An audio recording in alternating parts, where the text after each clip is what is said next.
Hi everybody, I'm Bree the Plant Lady, checking in with a weekly garden tour from the Blue House.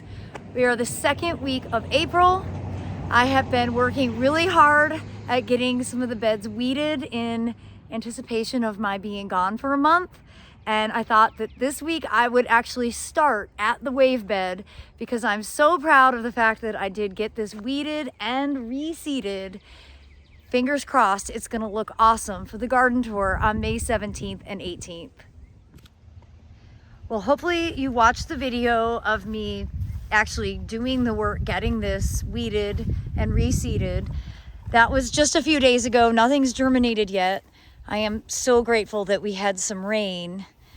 I did notice that there are cosmos germinating in here.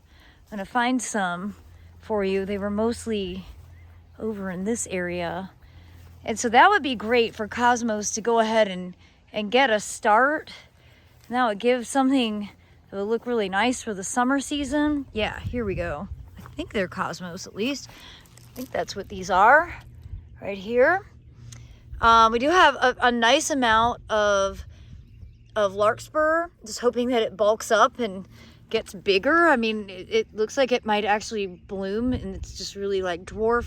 And I'm 1000% certain that that is because it's too dry. It's been so dry. I have not watered this bed adequately. Realistically, I haven't watered it adequately for 3 years.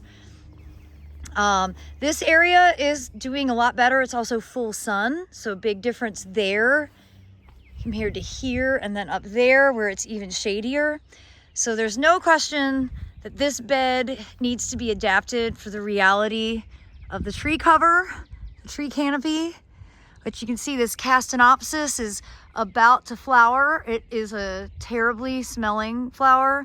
So I really appreciate it at this moment when it's not in full bloom, because you don't really want to come out and take a whiff of it when it is in full flower. But I'm excited.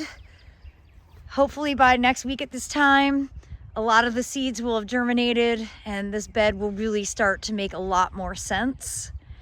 I just had a great group from Sandhills Community College visiting. We did a garden tour. We had a good discussion about the plants that are really thriving here under the live oak. And you know, I just can't say enough about this combo with the ajuga, of course the cats, the Rhodia japonica, and then the native Carex cherokeensis. So those are 3 plants that I highly recommend if you have dry shade and a lot of deer pressure. So the deer are definitely eating their way through the garden with great vigor. In fact, as I say that, let me show you this camellia that I did not have caged. You see there's not a single leaf left. I do have leaf buds, but if I want this to survive, I have to put a cage around this immediately. I've got to say, I'm totally shocked by how fast the phlox is growing. And I know that I was taken off guard last year, and I guess the same thing is happening this year. Things are growing so quickly, which is great, but like that's gonna need the Chelsea chop soon. Now I am really happy that so many of the native deciduous azaleas are in bloom, and I don't remember the name of this anymore. I think it's a Flamium type. I used to be really good, had all these names in my brain. I've lost that information, but it's so spectacular. These are all ones that I used to propagate and sell at Camellia Forest. Got another beautiful white one blooming over here. There's just nothing quite like the native deciduous azaleas. When they're in full bloom, they are so enchanting. I was also really surprised to look up and see that the Chinese fringe tree is starting to flower. And on the other side of the property, the native fringe tree is also blooming. Usually they have a little time apart. They don't overlap in their bloom, but this year they are both blooming right now on April 8th. It's so hard to get a good view of Declaration, this absolutely spectacular lilac, But this year, it has just put on the most incredible show. It smells so good still. I had all the students give it a good sniff today when you walk past. And of course, below that, the mixed ajuga is so wonderful. I'm really pleased with all the ground plane coverage that I've been able to achieve here on the north side of the house. You know, over here where it's sunnier is all chrysanthemum. Here we've got, in addition to ajuga, we've got different sedum, and then that fabulous variegated alstroemeria has really done its job filling in all the cracks. And then again, Phlox paniculata, and you can see how enormous it has already gotten. It's so tall. I mean, I think I'm gonna have to do a cutback on this before I leave, just because if I don't, yeah, usually it's not this tall this early. At least I think it isn't. Well, y'all, the first larkspur have started to open, but I got in here weeding and I broke them. Just terrible. Look at that. Look at this. I broke this one too. I'm gonna have to bring these in for flower arrangements. It's totally unacceptable. But I am making my way through getting stuff weeded. I'm gonna try and get the rest of this pathway done. I got this bed cleaned up, which is, I think, really important. There was a lot of bad stuff, put it that way. This is my third wheelbarrow of the day. Well, I think the thing that made me happiest today was rounding this corner and seeing these cute, tiny, non-climbing sweet peas, which I totally could have just put in a pot instead of here where they're not climbing on the arbor. But the fact that they're in bloom, and look, I just saw a bee going in. Oh, it's so wonderful. Oh yeah. So, my birthday is tomorrow. I'm gonna consider these to be my birthday flowers.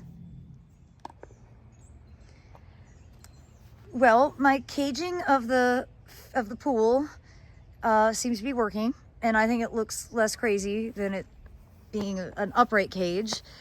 And I'm really happy to see the poppies are really bulking up. The garlic looks great. It's not the best planting I've ever done, I'll admit that, but it's good enough. These things will be in bloom for the garden tour, and that's what matters. And of course, this bed is also, you know, it looks like complete chaos right now. I fully recognize that. But when all of this stuff blooms, the chaos makes sense. And it is a great combination with a lot of poppies. But I'm just noticing here, that's zinnia. So zinnias are already germinating. To be on the lookout for those. And of course, there is a lot of chickweed. I haven't gotten to this bed yet, but I'm working my way around the garden. I'm home all week. I have 10 days before I leave for Tasmania. I'm just gonna get as much done as I possibly can, and I'm gonna feel good knowing that I have put forth the effort. Now, Varnado's Phlox Pink native rhododendron is truly spectacular. Obviously, a few days past its prime because some of the flowers are starting to fall off, but I just think this is the most beautiful plant that is in my garden, period. Well, the south-facing foundation is looking good. It's really growing out fast. The garlic is nice and bulky. The poppies are really starting to elongate. In fact, I'm gonna guess they'll be blooming within the next 2 weeks. Hopefully I'll get to see a couple before I go out of town. The Kufias are all coming back. Not only is the candy corn Kufia coming back, but the little bat face is also, oh, and look there's a little praying mantis right here. I don't know if it's native or non-native. But I didn't know if the bat face Kufia would be hardy, but here it is. So happy. That is one of my all-time favorite plants for the summer. The fava beans that I transplanted are blooming. I'm gonna plant more fava beans in hopes that they'll get nice and tall. But these ones, you know, we started in the greenhouse and then I transplanted. I think direct seeding is always better with those. And the California poppies have already started to open. You can see the Reese poppies have buds on them. So it won't be long now before we really have a nice show. We've got lots of strawberries forming. So all the good excitement. More ajuga looking great over here, mixed in with sedum, Kamchaticum. And then coming here, I actually haven't looked at this bed. Let's see. First of all, I want to show you the self-seeded money plant. And the reason that this is growing here is because this is where we were cleaning seed. And the seed fell into the cracks and it grew. And I love money plant when it's flowering, and then of course this will be followed by the beautiful translucent seed heads. I think it's a really spectacular plant. Thrilled to see the greens are doing really well here in this very shady area. Actually seeing good poppies throughout this area. So I'm feeling better and better about this border. I did get it weeded, so that also makes me feel good. The salvia is coming back. There is agapanthus coming, but agapanthus is not a great perennial in this climate. The bachelor buttons are actually starting to bud, and the ornamental grasses are coming. Not ornamental grasses, the grains. What am I talking about? The grains are flushing out really well. Not so sure that whatever this was is gonna prove to be hardy. I can't remember what that was, to be honest. Something I planted last summer. But that's all right. You know, I figured if it didn't come back, that doesn't matter. If it did come back, that would be a bonus. Though there are some open spaces in here. I'm actually gonna wait to put any pots in to fill in gaps until I get back from the trip, because I just figure that's almost setting everybody up for failure, putting pots out into a bed that might not be the easiest place or the thing that you actually remember to water. And this property border is looking great. These magnolias have been so beautiful for the last couple of weeks, and they smell wonderful. And then the native fringe tree is also in full bloom. And though this does get much taller, this particular cultivar, which I think is called Spring Fleecing, has stayed really nice and short. I think this has been planted like 8 years now, but it's doing really well. I do need to do weeding over here. I kind of want to glaze over that. Show you in here, the larkspur is definitely starting to bolt. This bed has great self-sown ground plane coverage, but there are some weeds in here that I need to go ahead and tackle. My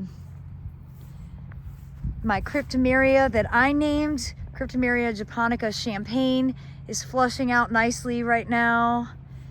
And all the hydrangeas are coming back. You can see there's already flower buds on them. And well, it is just a very exciting, hyper accelerated time of year where not only all the good things are growing really well, but all the bad things too. So just to let you know, I have lots of weeds, and I'm gonna do my very best to get all this stuff wrangled in the time that I have. And I hope everybody will be kind when they come on the garden tour. I think that it's always a good thing to be able to show people a garden that hasn't been really super micromanaged, because sometimes garden tours, you know, you've put all of your time and energy into getting it. It almost seems like a normal person can't relate. I don't think that's going to be the case with my garden on this year's Fuquay garden tour. Well, everybody, I am going to put this camera down and get back to my weeding tasks, because instead of talking about it, I'm going to go ahead and do it. I do hope that you'll be inspired by this, and I look forward to sharing another update with you next week. And I hope that if you're available, you'll plan to visit during the Fuquay Garden Tour on May 17th and 18th. I have put a link in the description for tickets to be purchased. As always, thanks so much for watching, and happy gardening, everybody.